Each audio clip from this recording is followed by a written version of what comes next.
Very pleased to see Rubens, very popular Formula One driver for well over 300 Grand Prix. Now, it's interesting to me that the Lotus, the car that won the last race 2 weeks ago, has been very kind on its tyres all year, hasn't it? But they have not looked competitive here. Maybe they're not firing those tyres up. Switching them on is the buzz phrase this year with the Pirelli tyres. Last year too, actually, in many respects. But Kimi Raikkonen, he's going to have to pull something pretty special out of the bag today if he's going to threaten the first couple of rows of the grid. I think they'll be happy just to get into Q3, to be honest. I did ask a couple of guys down at the team, top 7, is it possible? And they kind of said no. But, and fittingly Raikkonen going through turn 19 at the time, it could be down to driver error here, and it could be down to a few mistakes at either the end of a lap or at the beginning of the lap as well, because that first turn, Martin, you could ruin your quali lap before you really get going. And if somebody can switch on the medium tyre, and I think it'll keep the top boys worried as well, on the hard tyre, it's painted silver, which means it's effectively got no markings on it, you can barely see it, but if somebody gets it together, they could shock one of the big boys in Q1 and Q2. Vettel, I think what he was probably listening to on those headphones is, as his language has been a bit blue recently, is practicing for the, in case he gets on pole. I had a terribly nice lap, and it was most enjoyable this afternoon, thank you for asking, or something like that, instead of some of the other stuff I've been hearing lately. It's a new compilation album. Now that's what I call Queen's English, Volume 1. But they've had their issues, have Red Bulls. We watched Daniel Ricciardo getting ready to go out as well. The water leak that affected both Mark Webber and Sebastian Vettel yesterday, it's been fixed, but you never know, it could come again. It's not, the championship battle is looking good for Sebastian Vettel, but it's not a foregone conclusion as of yet, and anything could happen in Formula One, and often does, as we watch Timo Glock then coming through.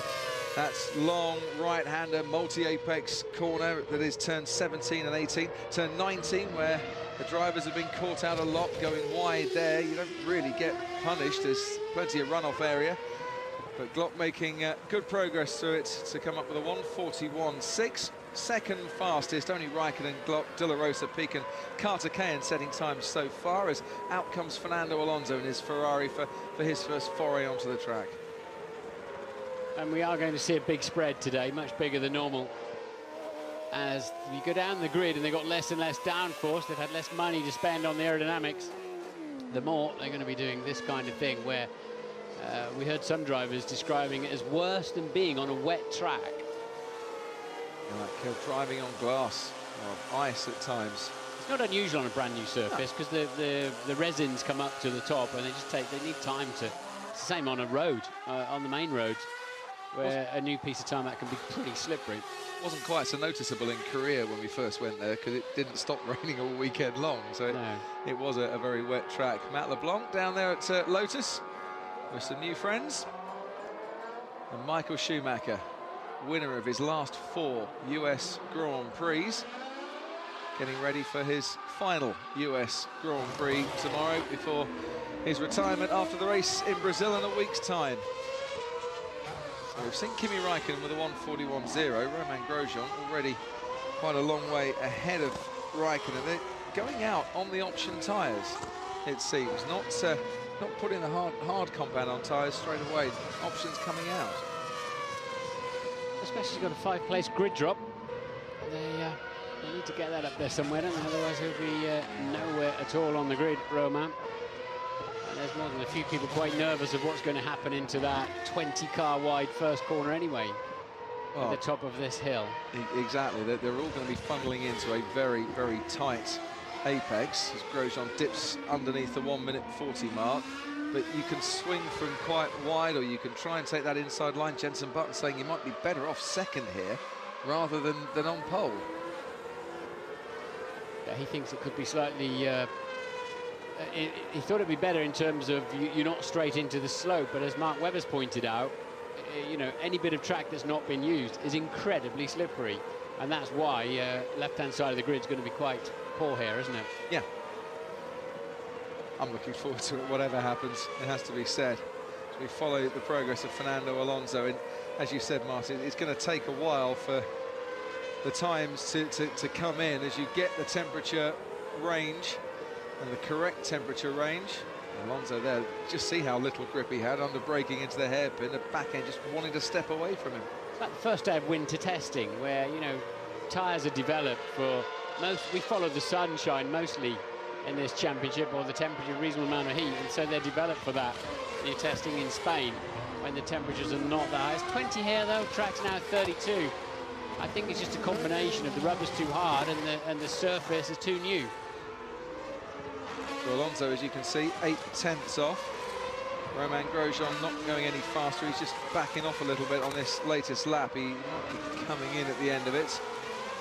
But a lot actually waiting in the garages to come out onto the track. It's going to be a stampede. How appropriate for this part of the world, I think, in the final few seconds. Ted?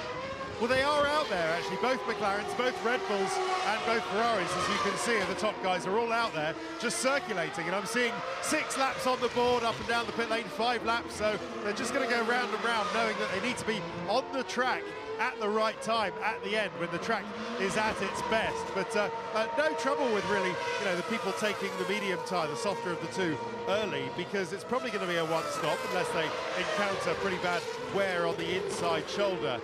David, and actually they could use these set of soft tyres, the softer tyres again. It doesn't matter so much because we're not tyre limited here. We're not degradation limited. That's a good point you make, Ted. I think it's also a sign that you just can't afford to take too many risks out there, and you're not wanting to compromise where you might be in Q2 or into Q3 by being on the wrong tyre straight off. 23 cars out there at the moment of the 24, and they want to pump the laps in, as Ted's pointed out. So traffic and finding a clear space is going to be quite difficult, to say the least. It's going to look more like a Grand Prix than a qualifying session, I think, in terms of cars on track. And 9.5 minutes to go. We are basically out there waiting for them to be able to put some heat into those tyres. The most expensive heaters in the world, Formula One cars. That's why we have blankets normally to heat the tyres up. I'll tell you who needs a blanket. There's a marshal right in front of our commentary box, and he's fallen asleep. He's actually just on the other side of the pit wall, so between our commentary box and the pit lane itself, Martin, and he's taking 40 wings. He's got his headphones on. I think he's meditating, getting the perfect lap in his head. He's got his eyes shut as well. He hasn't moved for 5 minutes, I'll tell you that. Romain Grosjean from Mark Webber and Felipe Massa, who we're now looking at. But Kimi Räikkönen, who's been out there circulating for a while, is putting in a quicker time through the first 2 sectors. And Nico Hülkenberg pops himself up into the top 3. Ron Howard's back here again. I think he's coming for the whole weekend ahead of the release of Rush next year, which I am eagerly looking forward to. It'll be fun. Niki Lauda's been heavily involved in that to reenact that amazing period of Formula One. I think the actor playing Niki Lauda spent 2 weeks with him trying to perfect the Austrian accent as well. Fascinating 2 weeks that would have been. As we watch Sebastian Vettel now, he's currently 10th fastest, but this a personal best lap in what is his 3rd lap out on the track. Through the final corner we go. And 1:38.1, it's good enough for 2nd fastest behind Grosjean and his teammate Kimi Räikkönen, who was on for a best time overall, but just lost a bit of time through the final sector. Bruno Senna now goes fastest, and we're going to see these times just flip-flopping all over the place for the next 7 3/4 minutes. Full house, 24 cars on track now. Bingo.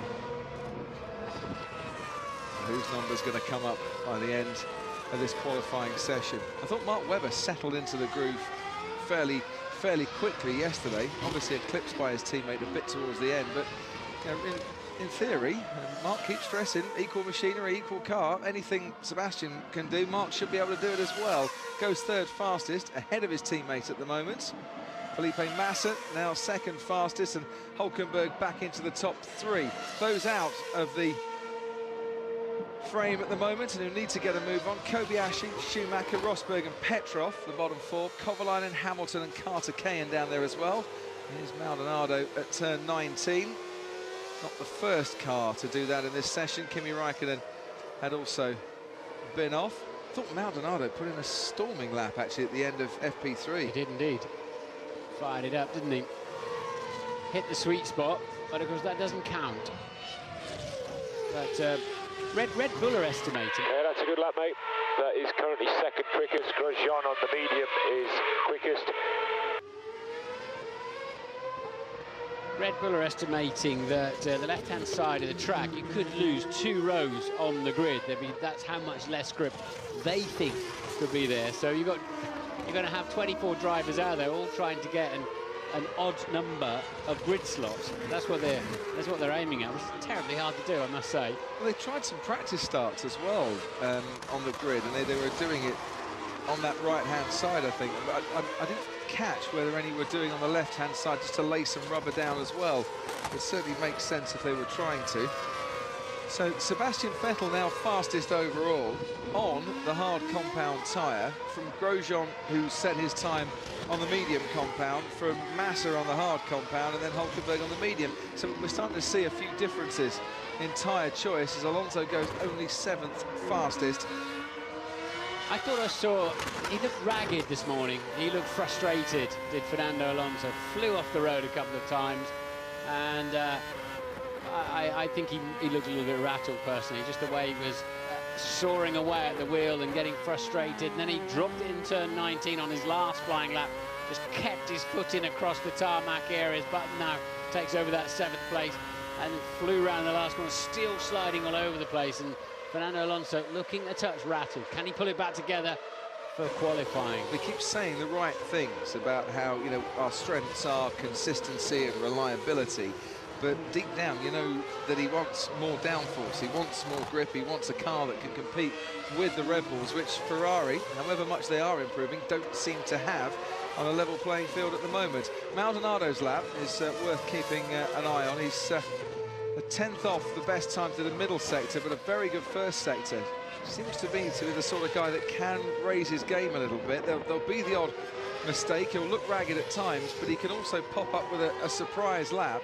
And it wouldn't surprise me at all if Maldonado's right up there in the top few. Yeah, top 3, 4/10 off by the time he crosses the line behind Grosjean and Vettel. Meanwhile, Michael Schumacher, who hasn't got a time on the board yet, is going to put that right now as he crosses the line. 12th fastest, the 1:38.2, so only Vitaly Petrov yet to post a time with just over 4 minutes to go of this qualifying session. So they're quite heavily fueled then. We've got to assume they're pretty much going to stay out, still 24 cars on track, until the end, until the time comes to them. That's going to be fun in Q3, isn't it, when they've got 10 minutes? Yeah, logical way to do it, the only way to do it. I think they just have to stay out there until they can fire them up, fire the tyres up. So Frank, eagerly watching on. I'd be quite happy to see both his drivers in the top 7 as it stands at the moment. Lewis Hamilton then knocks Bruno Senna out of that top 7, 6/10 off the pace. Romain Grosjean's back on a good pace again through the first sector. Bruno Senna's picking up a good time to the middle sector as well. And that bottom 7, the usual suspects that include Daniel Ricciardo at the moment as well, and Nico Rosberg, who we ride on board with, and just starting his latest flying lap. Ted, down to you. Yeah, and the only problem with staying out to the end of the session, because that's when the track conditions are at their best, is that you can't come into the pits and make any alterations. Something Nico Rosberg likes to do, something he's been unable to do, and he's had traffic, which is why he's down in 17th place. Of course, the only things you can change are the front wing angle and some tyre pressures, but, well, tough luck, you can't do it now. Yeah, but if it needs a few laps to generate the heat, there's only one way around it. And, oh dear, Narain Carter-Cayen, who has struggled with a lack of laps during the course of this weekend, giving up his car to Ma Qinghua in the first practice session. Looks like his qualifying could be over with him currently 23rd out of 24. What's helping the HRTs in terms of the 107% rule is that because they can get out on a set of medium compound, they're within that at the moment. The cut-off time's 1:43.9. De La Rosa's 42.0. Carter-Cayen's 42.7. So in that respect, they're in the race. Petrov is not yet. No, he's outside the 107%. And now we've got that yellow flag for Narain Carter-Cayen's car. I just wonder how that might affect the chances of Rosberg and Ricciardo improving on their times. because they're right on the cusp at the moment, and we saw this morning when Jean-Eric Vergne's car stopped just how long it took for the marshals to recover it. Ricciardo has leapt over Nico Rosberg, flip-flop there, but you know, they're going to have to lift through that second turn as long as Carter Cayen's car remains there, and 1.5 minutes to go. It's still stranded. Yeah, people are doing fastest sectors though. Vettel's just done 2 fastest of anybody and a personal best in the middle sector, so he's gone through that yellow flag doing that. Now he'll no doubt be able to show that he lifted briefly as he went past the incident down there at on the outside of turn 2, but they're pumping the times in with tractors, marshals, and now a driver in the firing line. See Perez going past there and definitely lifting off and taking it slowly, but I suppose as the track's evolving, as those tyres are getting up to their working range, elsewhere in the track they are going to go significantly faster. It's getting a bit difficult now for Nico Rosberg. He'll get one final lap in, and he's got plenty of traffic ahead of him. He's really going to have to... How's he doing on this lap? It's an okay lap, actually. He's obviously lifted a bit in the first sector now, so he's got to stay on this. He'll have traffic in front of him. So, we do need this lap. We do. So no pressure, but don't make a mistake here. And he didn't. Nice turn 19. Personal best through the middle sector for Nico Rosberg, who's currently in the bottom 7. Well, we'll get another lap in, but does go 17th. Yes, he does just get another lap in.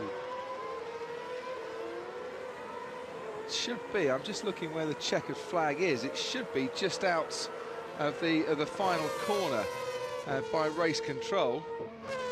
So it was about 2 or 3 seconds within it there, and he's now backed off. So he's 17th. It's got him up to 17th, but he's backed off. And I assume that's because this man here, Daniel Ricciardo, isn't in a position to do anything to try and challenge him. It was between Rosberg and Ricciardo, wasn't it, as to who would get that spot in the bottom 7. And it's the Toro Rosso. Well, it's normally Jean-Eric Vergne. This time it's Ricciardo that's out of it. Just enough for Rosberg to get through. He did clear the flag, so he could have had another lap, but both Marussias then ahead of both Caterhams.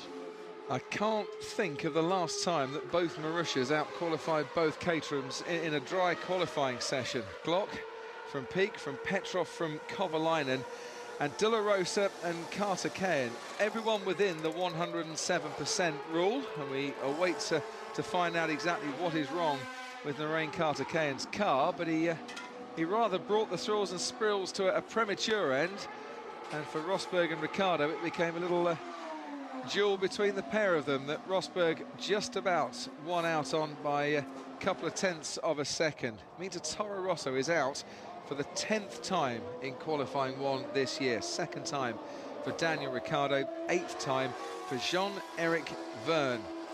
And Vettel's time, number 1:36.5. It's about 600ths slower than he set on the mediums in FP3 this morning. A good time. For some reason, Senna's still pumping in fast sectors. Not anymore, he's not, having had to lift. He's done a personal best. Just shows you how the grip's still coming to them on his in-lap. And is that worth doing, just to keep exploring the track? Yeah, you just build confidence. I mean, Senna's up there in 5th anyway, but you just keep building confidence and knowledge base on a racetrack's a living thing, Crofty, and it changes, and you've got to change with it. You've got to adapt. And changes at Caterham.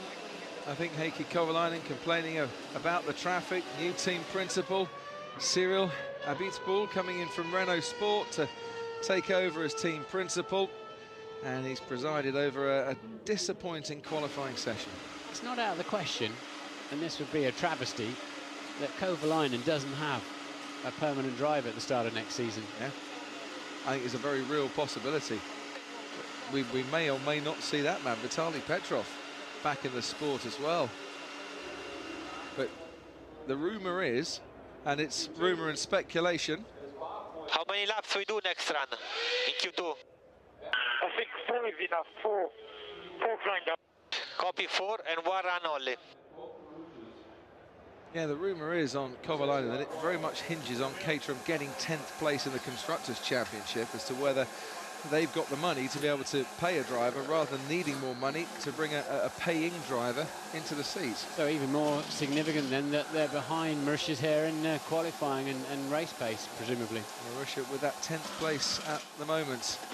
Lewis Hamilton studies his data, half a second behind Sebastian Vettel. And Timo Glock, that's 6/10 up on his teammate Charles Pic, which obviously makes him quite a happy man. 19th for Timo Glock, one of his better qualifyings of the season. Well, it's pole position for him, effectively, isn't it? He's fastest of the 3 newer teams. So there you are, usual suspects, along with Daniel Ricciardo this week after the first part of qualifying. Yeah, that's the first time, as Crofty was saying, since Daniel Ricciardo out in Q1 since Hungary of this year. I just want to start, though, by talking a little bit about HRT and what's going on with them. You know, we know that they're struggling for cash. We know they're struggling for parts this weekend. Yellow flag, you know, just about getting inside the 107% rule. A bit of a menace out there. Well, they sort of are, although they haven't really got that involved too much. But there is all these issues, the safety issues with the brake issues that they have had. Then they're breaking down sort of during qualifying. It's not what we want to see in Formula One, that's for sure. No, but it's always been there, hasn't it, Johnny? You know, I mean, I drove for Brabham, you know, on their last legs. There's always a team that is struggling at the back end, and it is very much a sport of the haves and have-nots. But they were working to be there. This team doesn't seem to be working to be there. That's what gets me. I think a lot of people don't fully appreciate how difficult Formula One is, and I think sometimes there's a little bit too much hope. But anyway, it's been difficult for HRT, and they're obviously under pressure. But, you know, so are Toro Rosso, so is everyone in F1. Rosberg struggling in that session. Let's head up to the Skypad. Oh, yes, he was, Si. Certainly, he did get through, of course, to the next qualification stage, but let's take a look at exactly where he had problems on the track. Yeah, this is coming into the high-speed S-curves, and Karthikeyan's car on the outside there, just been talking about him. But watch the steering wheel on Rosberg's. He turns in, he's tentative, and then here, that's the one that I want to pause and go back on, because he's really struggling. As you go around this right-hander of turn 4, he's all over the place, and he's got no confidence in the high speed.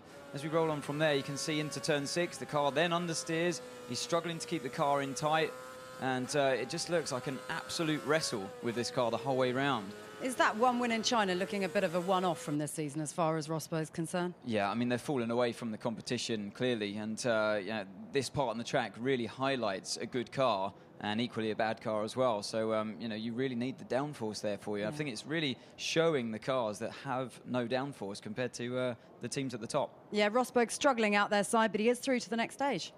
Yeah, Pedro De La Rosa's alongside. Pedro, just tell us how difficult it is out there with the track as it is at the moment. Well, it's a lot better now, actually.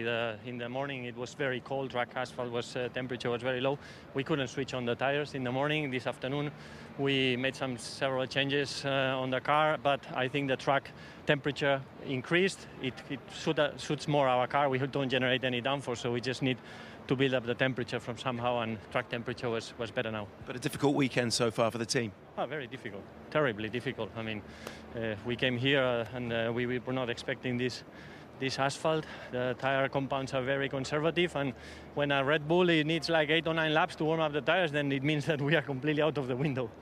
Pedro, thanks very much. Best of luck for the weekend. Right, let's head back upstairs, rejoin Crofty and Martin. It's a really honest assessment there from Pedro De La Rosa, and I'm not sure I could have put it better myself. If the Red Bull's taking that long, well, yeah, we've got no chance. He's a super guy, Pedro. He's been around the block. Been on the podium for McLaren, of course, when he was the stand-in driver for Montoya, wasn't it? Yeah. When Montoya took an early shower from the McLaren team. He was second as well, behind Jenson Button in Hungary. 2006. Jenson's first win. And one of 3 men, along with Jenson Button and Michael Schumacher, to have raced at Indianapolis in the first race on the infield sector, the 2000 race, rather than the old Indy 500 that used to form part of the F1 Championship way back in the 50s. Knows America very well. I'm delighted, like all the drivers are, to be back here once again at what is the 10th venue to host Formula One in the United States of America. And here to stay, according to Mario Andretti as well. This is the home now. Yeah, forever. He's very impressed with it all.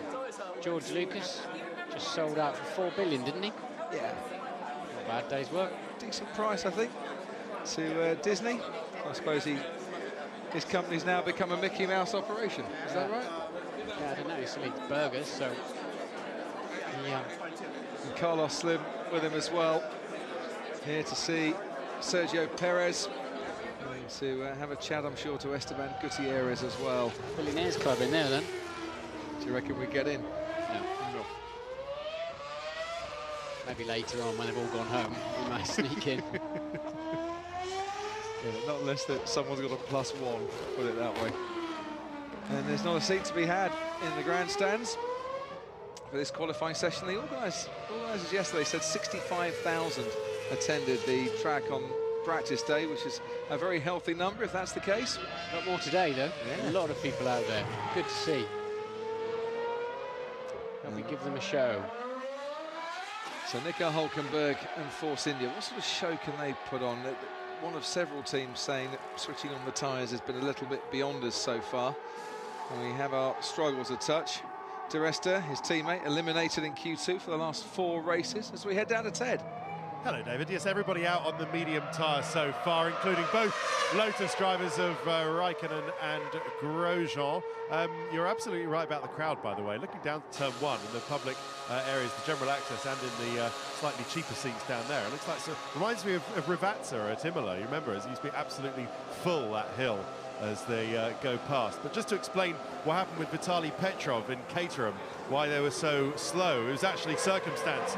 He was unlucky in traffic, and then he was affected by the yellow flags for Rosberg, and that's why he didn't actually have time to set one final lap towards the end. So it looked like he was being annoyed with his engineers, but he was actually annoyed with the circumstances that combined to put him so far down the grid, along with Kovalainen and his teammate. Our Ted's sounding a bit nasal there. He's got a cold. I think the air conditioning has been getting to Ted. Another one who didn't bring many jumpers as well to Texas. But the point he makes about the yellow flag for Carter Kane at the end is something the teams are going to have to be a bit mindful of, because that's twice we've seen cars stop now, Martin, and twice it's taken a while to get those cars removed. Which is surprising. I mean, there's plenty of service roads, being a brand new facility, but there's also a lot of runoff. They look like they need somewhat faster response and better vehicles to drag the cars off the track. Might mean that safety cars are deployed sooner than later if we have an incident tomorrow. As we saw in Abu Dhabi when this man won a couple of weeks ago, safety cars can make for very exciting races. The field compressed and each driver finishing on the lead lap by the time of the checkered flag. A 1:37.6 then for Raikkonen is the first time lap of this qualifying 2 session with just over 4 minutes gone. Not without incident though for the Finn. Little lock up into the hairpin at turn 11. You still get a bit of vibration from that, but it's not a danger to the tyre. You're not going through to the carcass as such, but you'll feel it at 150 miles an hour plus. They can rebalance it, help it out a little bit actually, but it's always be there somewhere. Remember, 6 set of tyres they take into qualifying, 3 of each compound, and it's got to see them through to the end of the Grand Prix tomorrow, but it's looking like a one-stopper. It is at the moment. Vettel, Webber, Kobayashi, Perez not out on the track. Everyone else is. And I'm just looking already to see Rosberg's got himself a nice gap. Mercedes have engineered his arrival onto the track very well as Maldonado goes through the hairpin. Rosberg just coming to start through the S's section. So he's got about the best gap at the moment. Maldonado behind Raikkonen. The rest have all got a bit of traffic to contend with whilst they sort themselves out on their opening kind of exploratory time lapse during the course of this Q2 session, which Bruno Senna, desperate to get into Q3, something he's only ever done once this season, and that was back in Hungary. Seems a long, long time ago. Mercedes are saying on their team radio they're expecting the cut-off time to get through to Q3 is a 1:37.2, of which nobody is underneath at the moment, of course. 37.6 being the fastest. Senna and Grosjean still back in the 1:40s. Toto Wolff there looking on. Just looking down the pit lane at McLaren, their pit board telling Jenson Button 5 timed laps. Here he is. So that would explain if everyone else, and Jenson just running very wide there through turn 14. and having to jab on the brakes a little more than he would have wanted. But that would explain why we've only got one car underneath the 140s at the moment, because I would imagine, like Button, most will be going for 4 or 5 time laps. A lot of Hollywood here today. I know. I'm not doing a grid walk tomorrow. I'll be thick with them. You won't be able to get anywhere. You won't be able to see anything. They'll all be asking for your autograph like they did in Monaco. You won't be able to move for fans out there. That is the straight, of course. That's the back straight where the DRS zone will be in the race. It's neither straight nor is it level. It goes over a blind crest, but it's wide enough. We should see some overtaking, but at some point you'll be on the very slippery, dirty side of the racetrack to do that overtaking. Grosjean then, to remind you, a 5-place grid drop for the dreaded gearbox change. Which so many have come a cropper for during the course of this season. Grosjean's been picking up a few penalties. This one, nothing to do with him, running wide through turn 19. But so far, I was just going to say, they're all coping okay with these last couple of corners, but that's put the curse on him. Yeah, you just get a light coating of dust on the tyre, and then you throw it into the last corner, and well, frankly, you should know it's not going to stick, because they never do. It's molten, the surface of the tyre is molten, so it will so quickly hoover up dust like that. Fernando Alonso behind the Mercedes of Michael Schumacher, I think that is. Yeah, it is. Unbelievable, Michael, unbelievable. We saw that. Michael did that yesterday as well. Was it yesterday? He did that to... It was Raikkonen, wasn't it? Yeah, right here as well. At turn 19, he chopped Felipe Massa and then dived into the pit lane this morning. Just a little unaware of what was going on. So Michael obviously knew he was there. He's probably been told he's on an outlap or something. Jenson Button not on an outlap, as you can see, goes second fastest first sector time overall. Meanwhile, his teammate Lewis Hamilton's gone quickest overall through the middle sector, which has been very much where McLaren have been strongest this weekend. Alonso 4th fastest. Will the stewards be looking into that Schumacher incident, or just thinking, is that Ferrari trying to get us to do something? No, they look into blocking all the time, don't they? But Alonso then, only a 38.5, 1.1 seconds off the pace there. It is not looking good for Fernando Alonso. No. Red Bull quick, consistently quick. Ferrari still struggling a touch. And Hamilton fastest, and the first man into the 1:36s. 1:36.7. Very good lap that indeed. Picked up a bit of time in the final sector as well, where Vettel has been very, very light on the touch and on the throttle, and getting maximum time as a result of it. Yeah. Webber into the 36s as well. So if it's a 37.2 cut-off, which is beginning to look about right, isn't it? Maldonado pops a 37.3 in, as you can see on the top left of your screen, of course. And look at Alonso then, down in 10th place. How's he doing on this lap? Personal best first sector, slowish middle sector.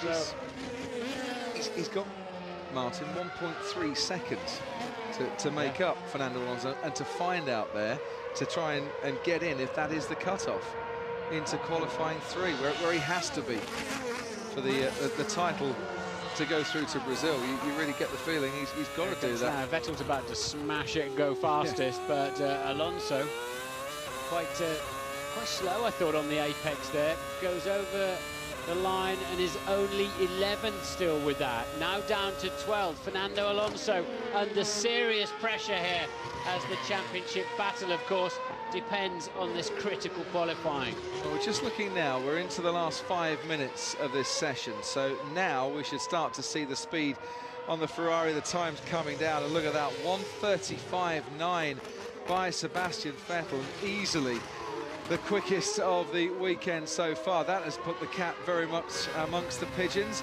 especially if his teammate Mark Webber can match it as well. Alonso, Vettel, Hamilton and Schumacher at Sky Race Control if you want to ride on board, as we're doing with Webber at the moment at 1:36.8.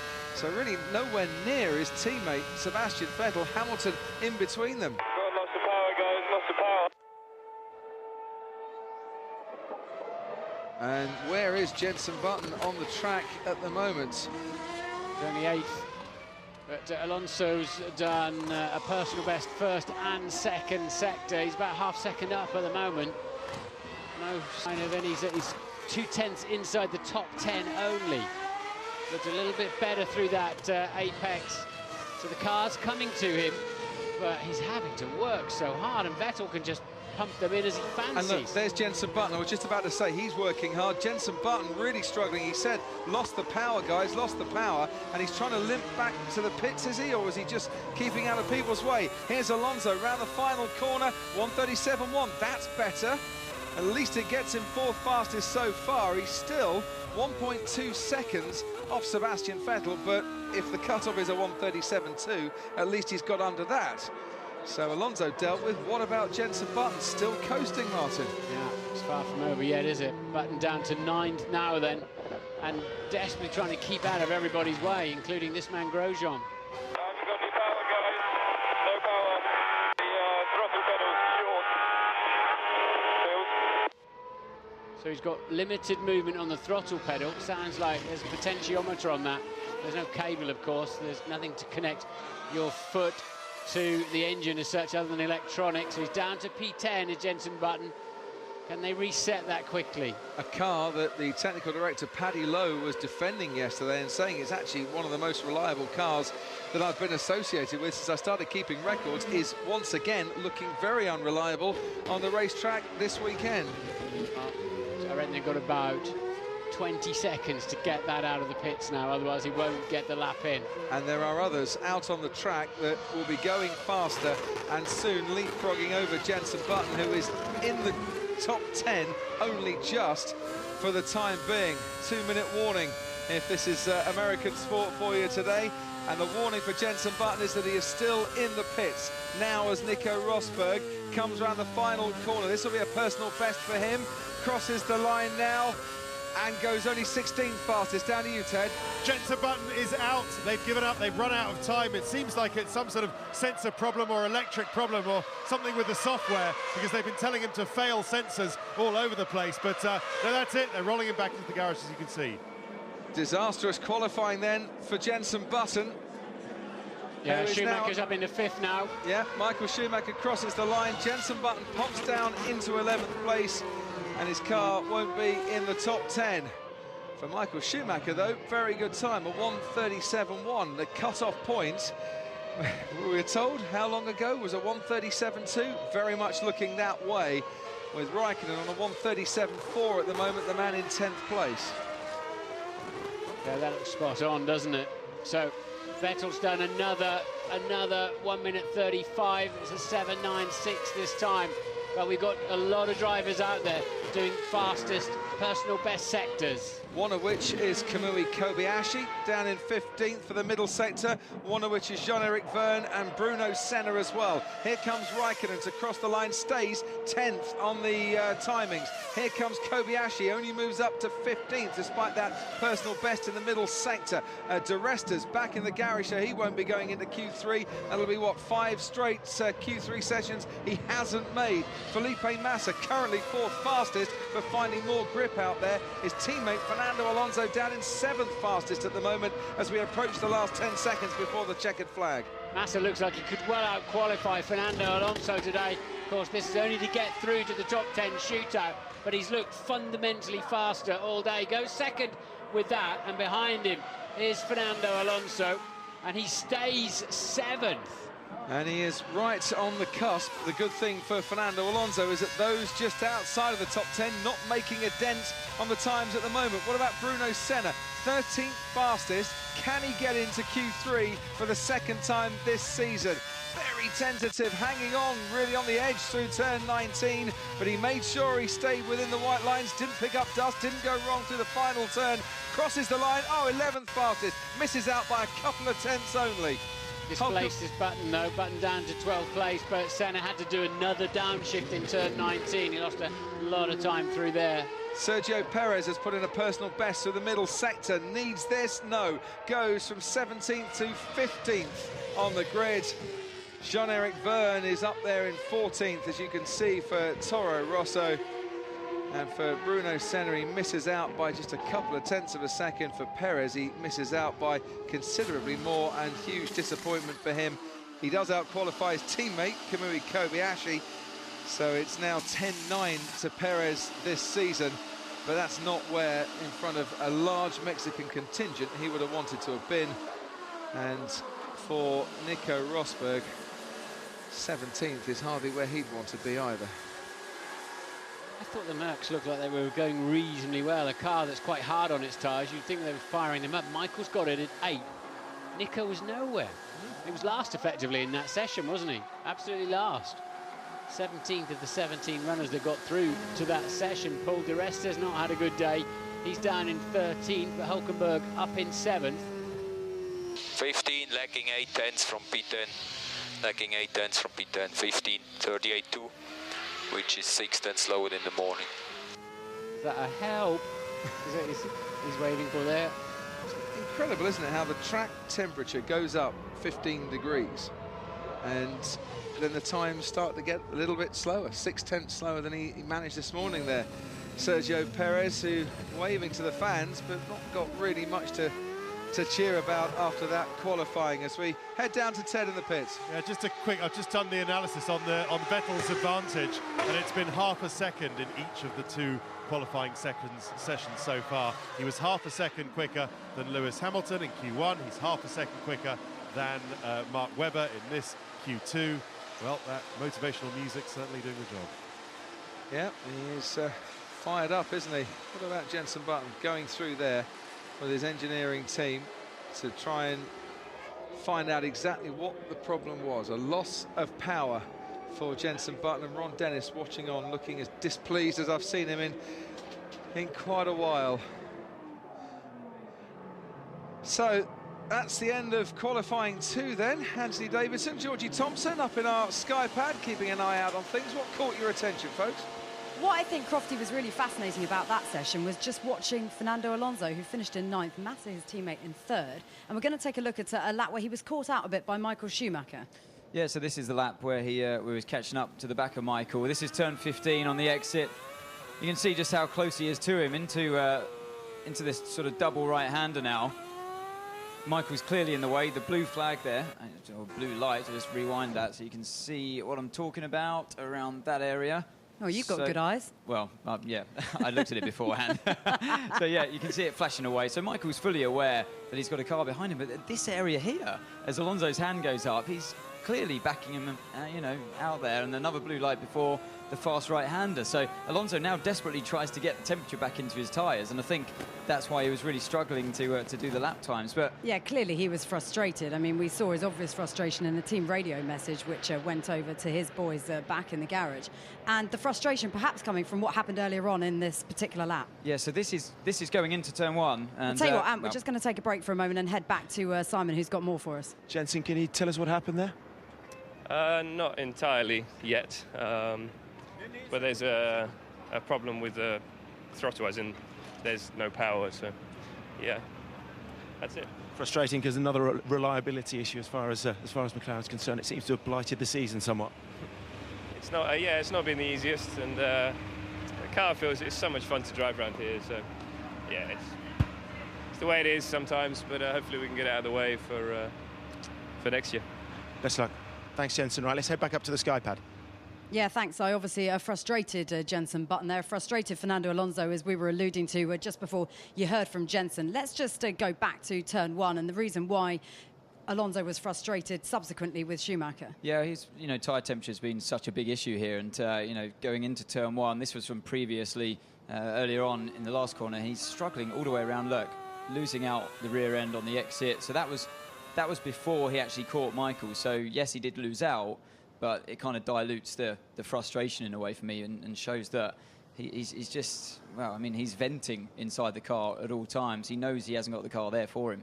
Yeah, frustration for, as you heard, Jenson Button and for Fernando Alonso, but he is still into the next qualifying session. Yeah, thanks, guys. Yeah, clearly frustrated Jenson Button. When we rode the track with him, you'll be able to see that in the build-up to tomorrow's show. He was all smiles. He's pretty happy with the way things are standing at McLaren, his position there this year. But that kind of thing, it really has just hit McLaren so hard, hasn't it? It's not just him, but it's Lewis Hamilton. It's reliability with the McLarens this year. Exactly, and it's such a shame. It's something you probably don't expect to come to McLaren, but they've got to work on that, obviously, and really sort of delve into what these issues are, because that's something that they're not really going to want next year. No, you can't afford it. I mean, it's so costly now, and you know, their qualifying Q2 was actually quite interesting. I mean, Michael must have done something pretty special there to get his car right up there, because they have not looked like they were going to do anything this weekend. Absolutely. He's only got 2 more races to go, and Michael Schumacher clearly looking to finish with a flourish. Paul de Resta, though, let's hear from him. He's with Natalie. Paul, well, 13, unlucky number, not a particularly successful session for you. Can you talk us through it? Not really. It's been quite a difficult weekend in general to get the tyres working. It's quite hard. It seems quite a smooth surface and temperatures aren't that high. And I've just been ultra sensitive to it and just can't seem to switch them on as well as what Nico is. I think he's got a bit more of an aggressive driving style anyway, and he's able to achieve that. But you know, the main thing is we hopefully can try and stay on an odd number for the start, because that's where the grip is, and that might be any consolation to take out of today. Right, so the Red Bulls, as we expected, looking fantastic, especially Sebastian Vettel. Fernando Alonso, though, as the guys are pointing out on the SkyPad, having his fair share of problems. Can you see anything interrupting potentially another Red Bull front row lockout? Not particularly. I think the only one I can see who's got that sort of type of speed mentality is Lewis, really. Yeah. But I think it's looking pretty tough for him and McLaren to be able to pip him. But if they can get the tyres working, you never know. It is down to tyre temperature, I'm sure of it. I mean, you know, Massa's quicker than Fernando. Fernando's having trouble. There's some sort of critical tactic or approach you have to have in order to get the tyres to light up here. It might, you know, it's getting very, very close for Alonso now. Right, back upstairs. All yours, David. Yeah, maybe there's a slight excuse for Fernando Alonso after getting stuck behind Michael Schumacher, who's already out on track and getting held up, losing a bit of tyre temperature. But now's the time to deliver, because it's looking very good, isn't it, for Sebastian Vettel so far on this Saturday afternoon here in Austin. Vettel's 100th Grand Prix on the weekend that he could become the youngest triple world champion in Formula One, in the country where he made his racing debut in Formula One, and where, at the moment, he's looking absolutely nailed on for a 6th pole of the season. Fastest in every practice session and fastest all through qualifying as well so far.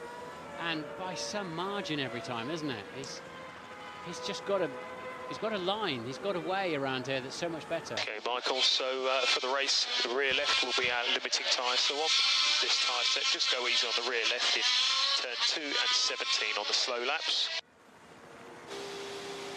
You see, that's confusing, isn't it? Every driver's saying, I can't switch my tyres, I can't get them working. And yet, at the same time, we're hearing, say, that's about the Mercedes drivers actually, be careful not to overheat your rear tyres. So I guess when you spin them up, you can soon overheat them. So it's a tiny window they're aiming at to get these tyres to work in terms of the temperature range.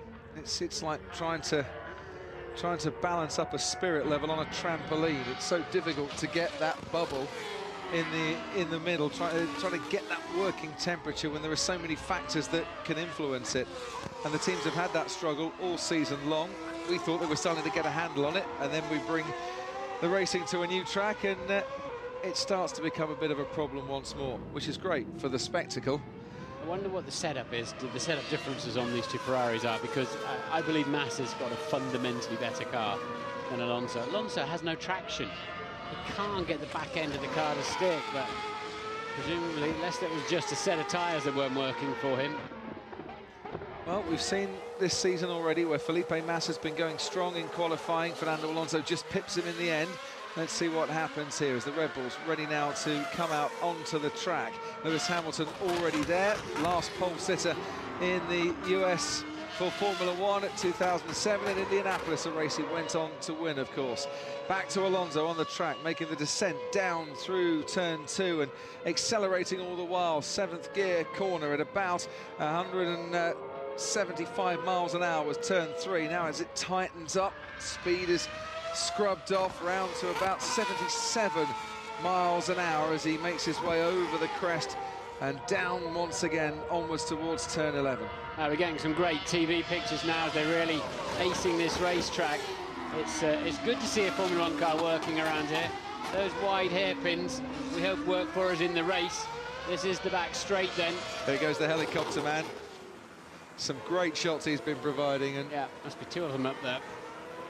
And then down into a very heavy braking zone for 12, which is must be a 130-degree corner or something. And they work hard then through this part of the lap. Let's compare sector times. So Massa then is a second faster through the middle sector alone, 8-9 tenths faster through the first sector than Alonso. So Massa's hooked up straight away. Alonso is still building.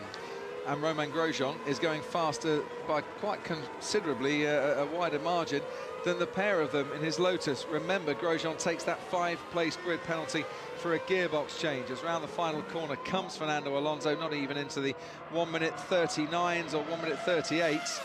It's a 1:42, while Felipe Massa lost a bit of time towards the end of that lap, and a 1:43 from him. Grosjean, meanwhile, is very much on for a lap underneath the 1-minute 40s. Dario Franchitti, Indy 500 winner, of course, here to cheer on his cousin Paul di Resta.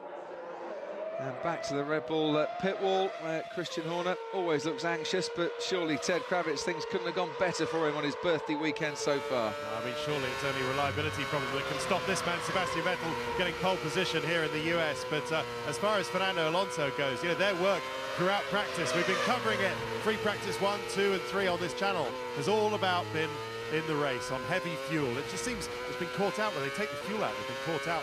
They don't have the car underneath him that Fernando had won. I think when they put the fuel back in, 150 kilos or so, and have to look after the tyres, it'll be much better tomorrow. But, well, let's see where he ends up. And look, here's Sebastian Vettel backing out down the back straight and just trying to generate a little bit of heat, maybe a bit of track position as well. Martin, he was getting quite close to Kimi Raikkonen. But Alonso's still struggling out there. He's doing a better lap, but Massa's way quicker than him again. And Grosjean 7 tenths faster than Alonso through the first sector alone. Alonso really on his back foot here. Hasn't, of course, been up there at the top in qualifying, Fernando Alonso, since his win in Germany, last pole position. And Grosjean and Mark Webber trading fastest sector times. First sector quickest for Grosjean, second sector quickest for Mark Webber. It's been a good qualifying, this, for Grosjean so far. It's a huge pity for him now that he's got that 5-place grid penalty. That might come to Ferrari's aid and at least give Alonso an extra place. Yeah, sadly. Got in there too deep. Behind him then, Mark Webber, who might be about to take over at the top on what, of course, is provisional pole. Now we're into Q3 with a 1:36.8. So goes nearly 4 tenths faster. Alonso third fastest, but we haven't really seen Hamilton and Vettel get going yet, albeit Hamilton's just put in the quickest middle sector time. Round the final turn we come with the one McLaren still running after Jenson Button's car lost power, and Hamilton, very good lap, 1:36.2. How good, though, because Sebastian Vettel has already gone quicker by a couple of tenths through the first sector alone. Yeah, Vettel's on it, but that's a time that at the moment will put Hamilton obviously on the front row of the grid, whatever Vettel does. Michael Schumacher on a better lap too. So is Alonso now, but a 40.0 is not a representative time anyway. So we've only got 3 representative laps out there at the moment. Hamilton, Webber and Grosjean. They will obviously all just keep running to the end. Which actually isn't a bad format for qualifying, and certainly makes a pleasant change to some of the sessions where we've only had 4 cars out in the first 6 or 7 minutes.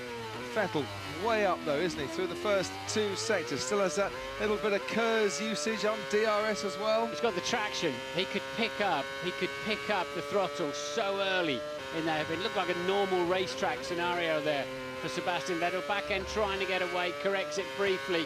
Final corner then. Just kissed that apex curb, straightened the car up, and it's a 35.8, so still a very comfortable margin for Sebastian Vettel. Plenty of cars out there, Ted. And these last few laps have just been a rehearsal for Felipe Massa. Rob Smedley, his engineer, has just been on the radio saying, OK, enough of that, now we go for it. 2 timed laps. Because Ferrari, whoever it is, have got to get something close to the Red Bulls. If the Red Bulls are right at the front of the grid, they've got to try and influence this race by getting ahead, and the start might be their best opportunity. Back to Michael Schumacher, currently 6th fastest, and just struggling for grip through turn 19. How many times have we said that over the course of this weekend? And the problem compounded, as it did with Grosjean in the first part of qualifying, through the final corner as well. It's Vettel on provisional pole then, with just under 2 minutes to go, and Alonso 7/10 off through the first 2 sectors. It's going to be this lap and his next lap, and that's all he's got. Yeah, he's still building, though. We need to see the magic of Fernando Alonso that's somehow kept him in this title fight all year without really ever having the fastest car on the racetrack for any consistent period of time. Anyway, he's gone in there too deep as well, and he has to get busy warming his tyres up. So, final chance then for Fernando Alonso, because he blew that one. If he's looking for some magic trick, he might need the spare wand collection from the whole of Hogwarts here this afternoon, Fernando Alonso. Meanwhile, Pastor Maldonado, often capable of springing a surprise in qualifying, needs to do something a little bit faster than he is at the moment. 10th fastest overall. Yeah, he got in there. He needs to hurry up if he wants to finish this lap in time to start another one. They'll be giving him a hurry up on the radio. But he carried a lot of speed in. He carried too much speed in. Missed the apex, as he's been prone to doing. Now we're watching Nico Hülkenberg. Lewis Hamilton's worth keeping an eye on as well. He's found extra pace through the middle sector. Maldonado couldn't back off too much, because there's Hülkenberg right on his tail as the Force India crosses the line now to go 6th fastest overall, and up towards the top of the hill they go once more. Meanwhile, Lewis Hamilton through the final turn. Very good middle sector, as I mentioned. Not good enough for pole, but only 5/100ths behind Sebastian Vettel, and who at this rate doesn't need to go any faster. But Hamilton's got another lap, though. Hamilton get another lap in. Vettel's on his final lap now. This is a tremendous performance from Lewis Hamilton. Webber is trying to respond, although I'd imagine 3rd on the grid would suit him better than 2nd, actually, given the grip levels we're expecting. Grosjean is 4th, Raikkonen 5th. And Lewis Hamilton, an extra 10th faster than Mark Webber and Sebastian Vettel through the first sector. Meanwhile, here's Fernando Alonso in the championship battle. This is well worth keeping an eye on. He is currently down in 8th place on the grid. How good is this lap? It's only good enough for 7th. At least it's on the right side of the grid as far as he's concerned, albeit he might move up to 6th because of Grosjean's penalty. Here's Mark Webber, though, going through the turn 8 replicants. Sebastian Vettel just behind him on the track as well. Vettel's done a stonking middle sector of 38. Matched Lewis Hamilton, I was just about to say, has matched it. It is going to be neck and neck here for pole position today, as Sebastian Vettel now crosses the line, and he is by 0.2 of a second clear of Lewis Hamilton.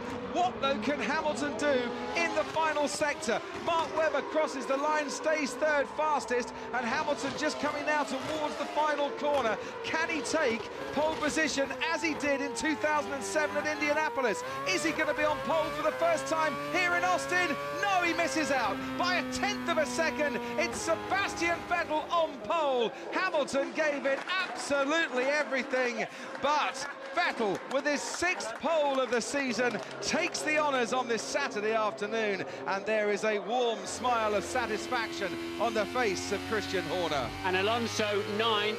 Grosjean will take a 5-place grid drop in front of him, which will help him by 1 spot.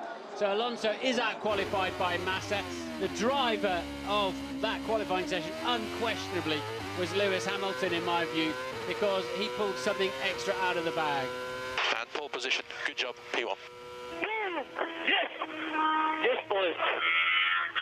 Oh, thank you. That was getting better throughout the quali. Great job. I'll focus on tomorrow.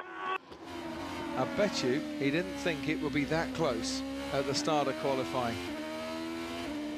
36 poles in 100 Grand Prix qualifying sessions for Sebastian Vettel, who shares the front row with Lewis Hamilton for the 4th time this season. and every time they've shared the front row, it has been the German, the Red Bull driver, out on top. Vettel and Hamilton, Webber and Grosjean, but Grosjean takes that 5-place penalty. Michael Schumacher moves up to 5th. Good qualifying from him. Kimi Raikkonen, Lotus, will be delighted to get onto the second row there. Massa, as you mentioned, out-qualifies Fernando Alonso for only the 2nd time this season. But that penalty for Grosjean, does that put now Alonso up into 8th and the wrong side of the grid? Exactly. I think that's not going to help him. Puts him onto the dirty side of the grid just to add a bit of extra misery to Fernando Alonso.